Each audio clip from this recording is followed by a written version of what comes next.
Bonjour, huitième vidéo sur le cycle de vidéos sur Ruby de Newbie à Ready. Et aujourd'hui, nous allons parler des procs et lambda, qui sont des objets qui permettent de stocker des blocs de code. Alors on va voir qu'il y a des quelques différences et on va voir que c'est au cœur des mécanismes de closure et on les avait déjà vus avec les itérateurs. Jingle!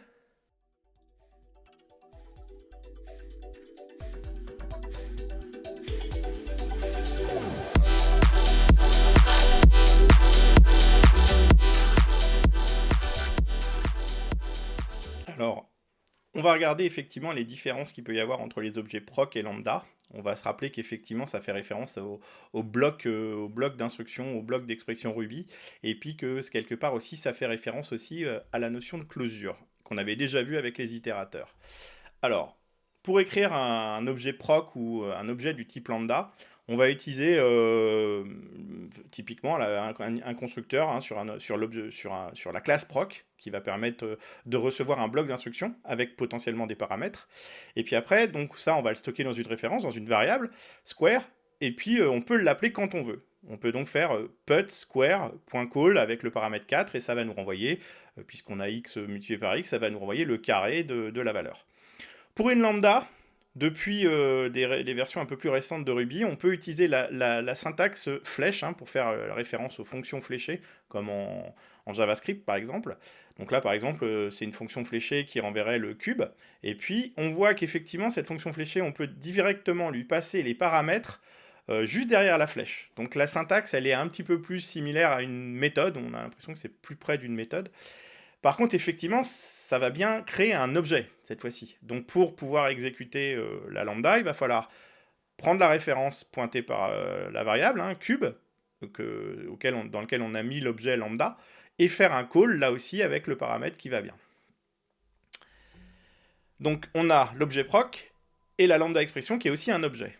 Les syntaxes, on a quelques alternatives. On peut utiliser la primitive lambda ou proc hein, pour créer des blocs. Hein.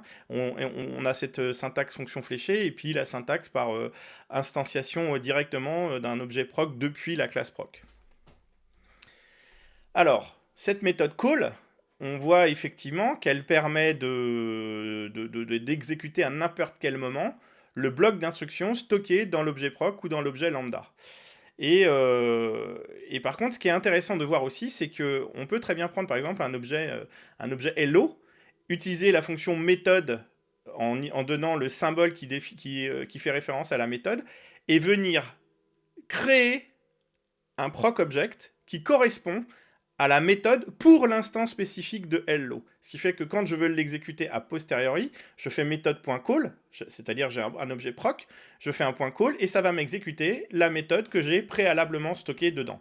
C'est bien la méthode spécifique à une instance, hein, pour le coup, il faut bien le comprendre. La notion d'arity, c'est-à-dire le nombre de paramètres que peut recevoir un objet proc ou un objet lambda. Quand on a un nombre de paramètres définis, la méthode arity renvoie le nombre de paramètres que le bloc, que la proc ou la lambda peut recevoir.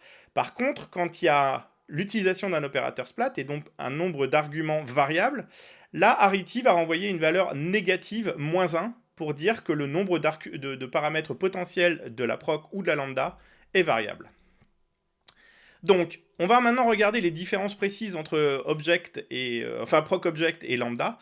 Et la première, ça va être quelque chose qui est presque un effet de bord un peu sur les procs. Hein. Quand on stocke un proc object, qu'on l'appelle via un call dans une méthode, le return de la méthode ne se fait pas. Alors qu'avec les lambda, on est plus sur un comportement habituel dans lequel il y a continuité de l'exécution de la méthode. Donc ça, avec les procs, il faut faire un peu attention, cet effet de bord, il est un peu particulier. Il existe une méthode pour savoir si un objet qu'on a récupéré est une proc ou une lambda. On utilise sur cet objet la méthode lambda pour l'interrogation, et si c'est une lambda, ça répond true, sinon ça répond false, et on sait qu'on est en présence d'un proc. Alors, en général, on a plus l'usage des lambdas parce que c'est plus proche de l'utilisation classique des méthodes. Mais par contre, effectivement, le proc a plus de flexibilité. Je ne vais peut-être pas le décrire dans cette vidéo. On y reviendra peut-être sur une autre vidéo. Mais par contre, il y a les effets de bord. On les a vus. La deuxième différence fondamentale qu'il y a entre un proc object et une lambda, vient de la vérification du nombre d'arguments.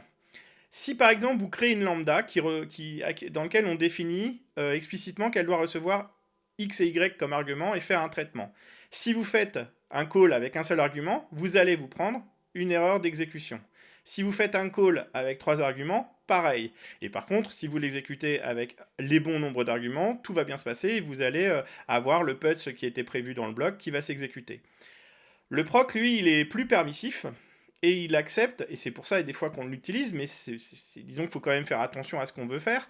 Si vous faites un proc new XY avec putz X et Y, vous l'envoyez avec qu'un seul argument, et il va faire le put avec nil, avec 1, pardon, et nil qu'il va transformer en chaîne de caractères, donc il va faire un nil object to s pour générer la chaîne de caractères nil. Et si vous le faites avec 3, il va effectivement marcher pour X et Y, qu'il a récupéré, et le troisième va être ignoré. Alors attention, c'est flexible, mais par contre, ça peut avoir des effets de bord potentiels si on ne fait pas attention à ce qu'on fait. Si on fait une synthèse, on s'aperçoit qu'effectivement, entre lambda et proc, on a une vérification des arguments stricte du côté de la lambda et beaucoup plus flexible du côté proc, mais il faut faire attention aux arguments moquants, aux arguments excédentaires qui sont ignorés. On a un comportement un petit peu du domaine de l'effet de bord sur la proc, et puis on a des syntaxes assez élégantes avec les lambda, et puis on a ce contrôle d'identité qu'on peut faire avec lambda. Donc, disons que pour plus de sécurité au début, moi je vous encourage, si vous cherchez à avoir des lambda expressions, à vraiment utiliser l'objet lambda qui va peut-être être plus prévisible. Donc, on va en rester ici pour cette vidéo concernant notre cycle sur Ruby.